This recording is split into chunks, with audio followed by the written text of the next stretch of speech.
C'est le monde de Zelda, de Mario, d'Harry Potter ou autres personnages issus d'univers fantastiques qui ont fait ou font encore les beaux jours de notre imaginaire. Brocland Geek, c'est son nom, est une brocante géante en fait pour passionnés du genre et qui s'est tenue ce dimanche à l'espace Flambeau à Mirecourt.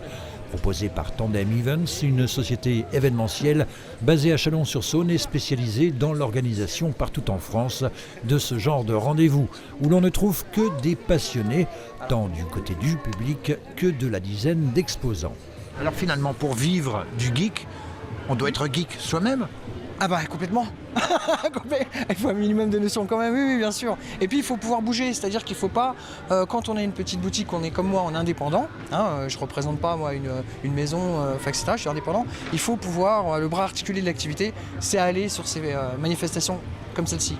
C'est vraiment bien, il y a un échange, ça nous sort de la boutique et puis on travaille. On est sur une catégorie de gens en fait, de mon âge, de 40 ans, mettons de 30 à 50 ans.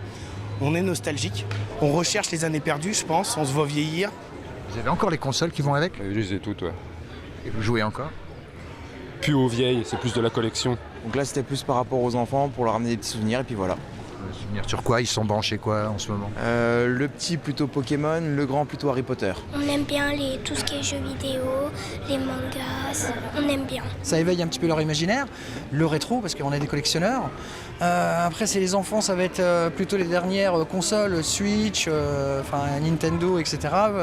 Pour les ados ou jeunes adultes, on va partir sur de la PS4, de tout en fait. Une passion qui peut toutefois coûter cher ou rapporter gros, c'est selon. Chercher une Game Boy Color pour jouer à Pokémon, mais c'est plus cher que le prix d'achat d'origine. Donc.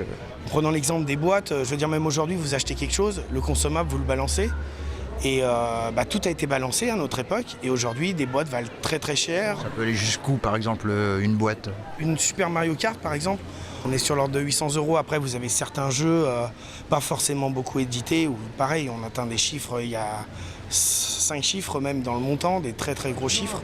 Un Brocland Geek qui était une première à Mirecourt, mais qui en appelle d'autres avec plus d'1 millier de visiteurs et donc d'acheteurs potentiels.